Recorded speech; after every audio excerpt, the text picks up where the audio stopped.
வணக்கம் ரிதி.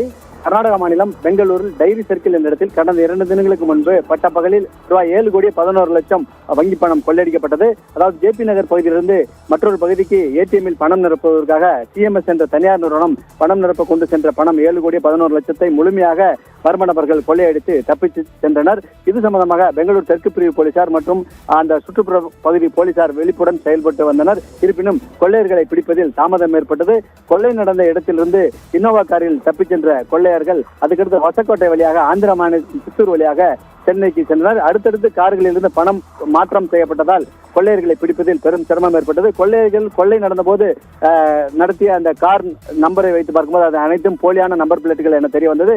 இருப்பினும் அந்த கொள்ளை நடந்த இடத்தில் மொபைல் செல்போன் டவர் லொகேஷன் காட்டும் இடத்தை கண்டுபிடித்து கொள்ளை நடந்த இடத்தில் எந்தெந்த செல்போன்கள் பேசப்பட்டுள்ளது, எந்தெந்த நம்பரிலிருந்து கால் சென்றுள்ளது, அதனை அடிப்படையாக வைத்து பார்க்கும்போது அடுத்தடுத்து சென்னை பெங்களூரு ஹைவேயில் இந்த அடுத்தடுத்த அந்த செல்போன்கள் நடமாட்டம் இருப்பது தெரிய வந்தது.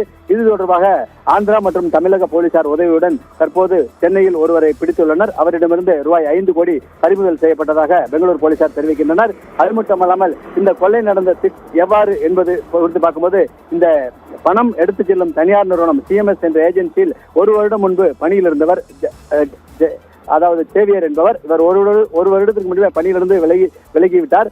அவர் கொடுத்த தகவலின் அடிப்படையில் சிஎம்எஸ் நிறுவனத்திலிருந்து எந்த மாதிரி பணம் பரிமாற்றம் செய்யப்படுகிறது, எந்தெந்த ஏடிஎம்களுக்கு எவ்வாறு எடுத்துச் செல்லப்படுகிறது என்பது குறித்த முழு தகவல் அவருக்கு தெரிய இருந்தது. அதனைத் தொடர்ந்து கடந்த 1 வருடமாக அவரது நண்பரான அன்னப்பா என்ற போலீஸ் கான்ஸ்டபிளுடன் தொடர்பில் இருந்தார். இந்த சேவியர் மற்றும் அன்னப்பா இருவரும் சேர்ந்து திட்டம் தீட்டி இதுக்கான கொள்ளையர்களுடன் இணைந்து செயல்பட்டனர். சம்பவம் நடந்த அந்த கொள்ளை சம்பவம் நடந்த தினத்தில் சேவியர் மற்றும் அன்னப்பா சம்பவ இடத்துக்கு வரவில்லை. இருப்பினும் இவர்கள் ஏற்கனவே ஸ்கெட்ச் போட்டு மேப் திட்டங்களை சரிபார்த்து கொடுத்திருந்தனர். அந்த திட்டத்தின் அடிப்படையில் கொள்ளையர்கள் கொள்ளையடித்து ஆந்திரா வழியாக சென்னைக்கு தப்பிச் சென்றனர். தற்போது சென்னையில் பிடிப்பட்ட கொள்ளையரிடமிருந்து ரூபாய் 5 கோடி பறிமுதல் செய்யப்பட்டுள்ளது. மேலும் அவர் கைது செய்யப்பட்டு பெங்களூரு போலீசார் அழைத்து வந்துள்ளனர்.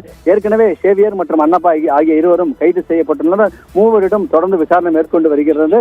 தொடர்ந்து பட்டப்பகலில் 7,11,00,000 கொள்ளை போன சம்பவம் பெங்களூரில் பெரும் பரபரப்பை ஏற்படுத்தியுள்ள நிலையில் தற்போது கொள்ளையர்கள் ஒவ்வொருவராக பிடிபட்டு வருவது குறிப்பிடத்தக்கதுங்க. அருவி.